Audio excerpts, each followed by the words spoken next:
ለልጃችሁ ማንም ሰው የለውም ያለ እናንተ።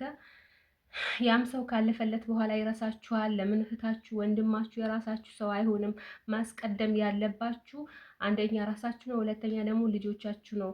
ሀቅ አለባችሁ፣ የልጅ ሀቅ አለባችሁ። የእህት የወንድም ሀቅ የለብንም እኮ እኛ በሸሪያ ራሱ ስናይ የልጃችን ወደዚህ ምድር በእኛ ምክንያት አይደል ወደዚህ ምድር የመጡት። ስለዚህ የእነሱ ሀቅ አለብንና። አሰላሙ አለይኩም ወራህመቱላሂ ወበረካቱ። ውዶቼ እንዴት ናችሁ? ደህና ናችሁ ወይ? እኔ ደህና ነኝ አልሐምዱሊላህ። ዛሬም በአዲስ ቪዲዮ መጥቻለሁ። ለእኔ ቤት አዲስ የሆናችሁ ሰዎች ሰብስክራይብ አርጉ፣ ላይክ አርጉ፣ አበረታቱኝ። አዳዲስ ሰብስክራይበሮች መጥታችኋል፣ አመሰግናለሁ። እንኳን ደህና መጣችሁ ውዶቼ። ስለምትሰጡኝ አስተያየት ሁላ ከልቤ አመሰግናለሁ። የእናንተ አስተያየት እኔን ያበረታኛል፣ ያጠነክረኛል እና አመሰግናለሁ። ዛሬ የመጣሁበት ርዕስ ማለት ነው ያው የብዙዎቻችን ኮመንት አይቻለሁ በለቀኩት ቪዲዮ ማለት ነው። ልጄን ጥዬ ነው የመጣሁት።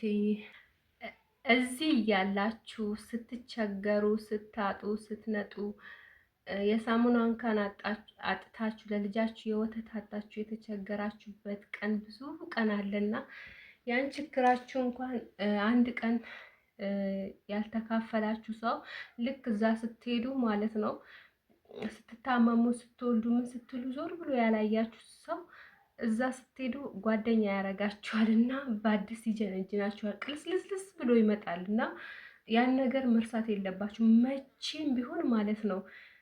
ኢትዮጵያ ላይ ያሳለፋችሁትን ችግር መርሳት የለባችሁ። ይሄን የምላችሁ ማለት ነው ባለትዳር ሆናችሁ የራሳችሁን ህይወት አይታችሁ ኑሮ። ይሄ በልጅነት የሄድን ምናምን በልጅነት የሄዳችሁ ምንም ላታውቁ ትችላላችሁ። ምንም የድሃ ቤተሰብ ብንሆንም ማለት ነው በድሃ ቤተሰብ ብንወለድም እነሱ ጥረው ግረው ለፍተው ስለሚያመጡት አባቶቻችን የሰው ፊት ስላልገረፈን ማጣት እንደሆነ ብዙም ላናቅ እንችላለን። ገንዘብ ስናገኝ ወይ ልብስ እንገዛለን፣ የከሌ አይነት ፋሽን እንገዛለን፣ ወይም በላበታን ጥጥ የሆነ በኮተት ነገር ነው የምናጠፋው። እንደዛ ነው የምናስበው። ግን የራሳችን ህይወት የኖረን ሰዎች ትዳር ይዘን ልጅ ወልደን የኖራችሁ ሰዎች ልጆቻችሁን ቤታችሁን ጥላችሁ የሄዳችሁ ሰዎች መቼ መርሳት የሌለባችሁ ነገር አንደኛ ከልጃችሁ ያለያያችሁን ችግር መቼም አእምሯችሁ ላይ መጥፋት የለበትም። እሱን ችግር ፍቱ። መጀመሪያ ላይ የራሳችሁን ችግር ፍቱ።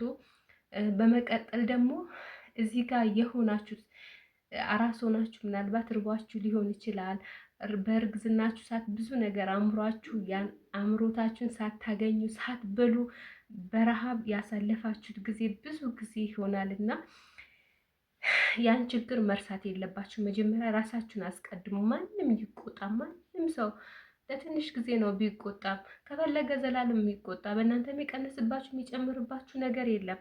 ህይወታችሁን ስታሳምሩ የራሳችሁን ላይፍ ስትኖሩ ቀስ እያሉ ወደ እናንተ ይመጣሉ ማለት ነው።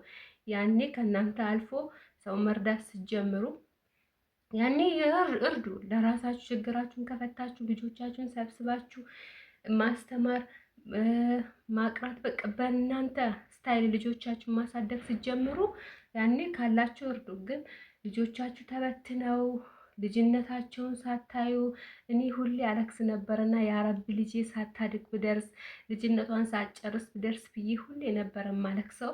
እናንተ የምታለቅሱትን ለቅሶ እናንተ የምታሳልፉትን ላይፍ ብዙ እኔ እናት ሆና ልጇን ጥላ ልጇ ማይናፍቃት እናት አለች ብዬ አላስብም። በቃ እኔ ስላየሁት ማለት ነው። በቆያችሁን ቁጥር መቼም አይጠፋም። በቃ የልጅ ናፍቆት በምንም ነገር እንትን አይሰጠውም። ይሄ ምንድነው ምክንያት አሰጡትም። ሌላው ናፍቆት ይጠፋል። የባል የቤተሰብ ምናምን የፍቅረኛ ናፍቆት ቀስ እያለ እየወጣ ይመጣል። የልጅ እያደረ ፎቶውን ባያችሁ ቁጥር ልጅ ባያችሁ ቁጥር እያንገበገባችሁ እያቃጠላችሁ ልጄ ሳላሳድገው አደገ፣ ልጄ እንደዚህ ሳላደርገው በእኔ መስመር አይደለም እያደገ ያለው እያላችሁ ብዙ ነገር ነው። እና እኔ አልሐምዱሊላህ መጥቼ ልጄን በራሴ መስመር እያሳደግኳት ነው። ልጅነቷን ሳጨርስ ነው የመጣሁት። አልሐምዱሊላህ እናቴን ጥሩ አድርጋ ነው ያሳደገችልኝ። ጀዛዋን አላህ ይክፈላት። በጥሩ ስነ ምግባር በንጽህና አድርጋ ነው ያሳደገችልኝ። ያም ሆኖ ግን ምንም ነገር የእናትን ቦታ የሚይዝ የለምና በቃ እናት እናት ናት።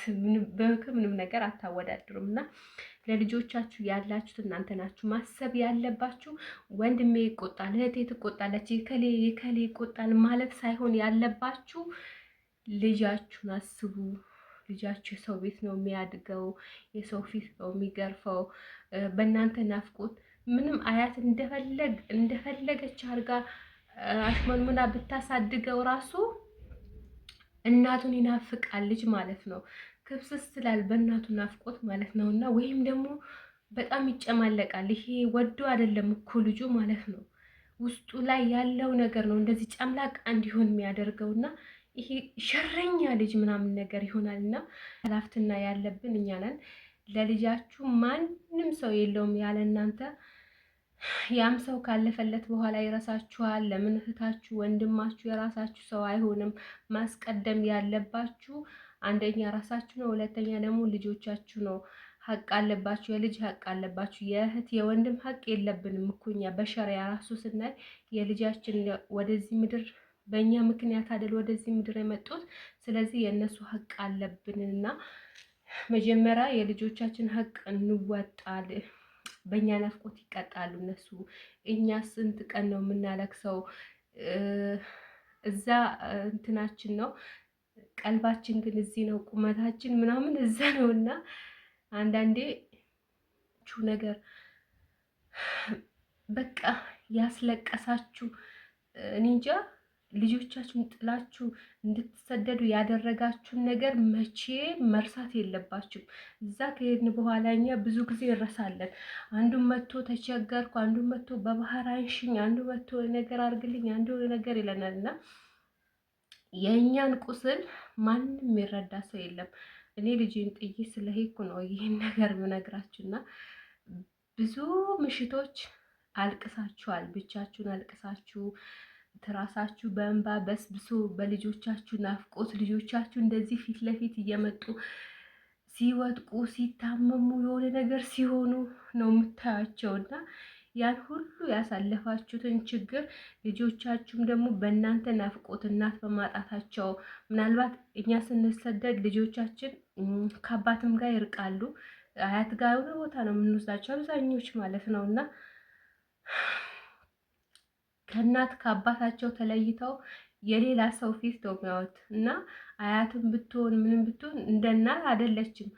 እና ያን ሁሉ ዋጋ ልጆቻችሁና እናንተ ናችሁ የምትከፍሉት።